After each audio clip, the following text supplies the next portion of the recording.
मित्रांनो, कल्पना करा तुम्ही जगातल्या सर्वोत्तम विद्यापीठातून शिक्षण घेऊन आपल्या मायदेशी परतला आहात। तुमच्या खिशात पदव्या आहेत, तुमच्याकडे ज्ञान आहे, पण तुम्हाला राहण्यासाठी कुणी घर देत नाही। तहानेने जीव व्याकुळ झालाय, पण सार्वजनिक विहिरीवर पाणी पिण्याची परवानगी नाहीये। इतकंच काय, तुमची ओळख लपवून तुम्ही एखाद्या ठिकाणी राहिलात तरी तलवारी उपसून लाठ्या काट्या घेऊन जमाव तुमचा पाठलाग करतोय। मित्रांनो, हे एखाद्या काल्पनिक सिनेमाचं कथानक नाही, तर हे सत्य आहे आपल्या भारताच्या संविधानाचे शिल्पकार विश्वरत्न डॉक्टर बाबासाहेब आंबेडकरांच्या आयुष्यातलं।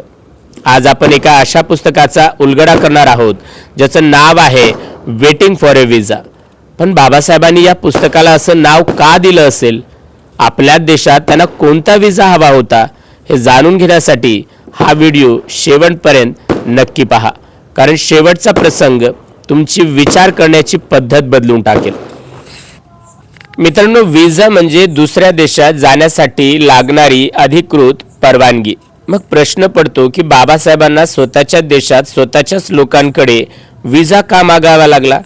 या पुस्तकात बाबासाहेबांनी एका अशा वेदनेवर बोट ठेवले जी कायद्याने नाही तर मानसिकतेने निर्माण केली होती। त्यांच्या मते भारतात एका अस्पृश्याला एका ठिकाणाहून दुसऱ्या ठिकाणी जाण्यासाठी, तिथे सन्मानाने राहण्यासाठी किंवा साध्या सार्वजनिक सोयी वापरण्यासाठी समाजाची जी परवानगी लागायची ती एखाद्या विजापेक्षा कमी नव्हती। हा विजा म्हणजे मानव म्हणून जगण्याची परवानगी होती, जी त्यांना पदोपदी नाकारली गेली।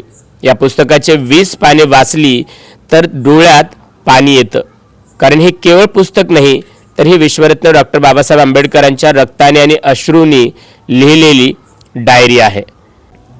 मित्रांनो, डॉक्टर बाबासाहेब आंबेडकरांनी या पुस्तकात फक्त स्वतःबद्दलच नाही तर इतरांच्या व्यथाही मांडल्या आहेत।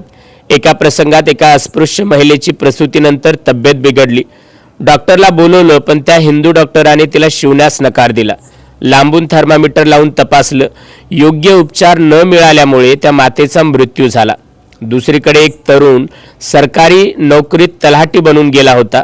त्याला वाटलं सन्मान मिळेल, पण कार्यालयात त्याला खुर्ची नाकारली। त्याला जमिनीवर बसून काम करावं लागलं। छळाला कंटाळून त्या तरुणाने शेवटी नोकरी सोडली।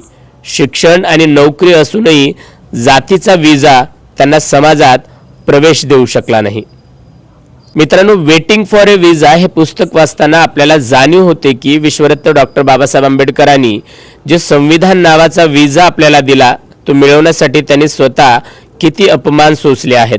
आज आपण मुक्तपणे कुठेही फिरतो, राहतो, पाणी पितो, हे सर्व त्या महामानवाच्या संघर्षाचं फळ आहे। पण आजही आपल्या समाजात जात आणि भेदाभेद पूर्णपणे संपला आहे का? आजही कोणाला तरी सन्मानाने जगण्यासाठी विजाची वाट पाहावी लागते का? तुमचं मत कमेंट्समध्ये नक्की सांगा। ही माहिती जास्तीत जास्त लोकांपर्यंत पोहोचविण्यासाठी हा व्हिडिओ शेअर करा आणि अशाच सखोल माहितीसाठी प्रज्ञाप्रवाह यूट्यूब चॅनलला सबस्क्राईब करायला विसरू नका। आजच्यासाठी एवढंच, परत भेटूया पुढील भागामध्ये।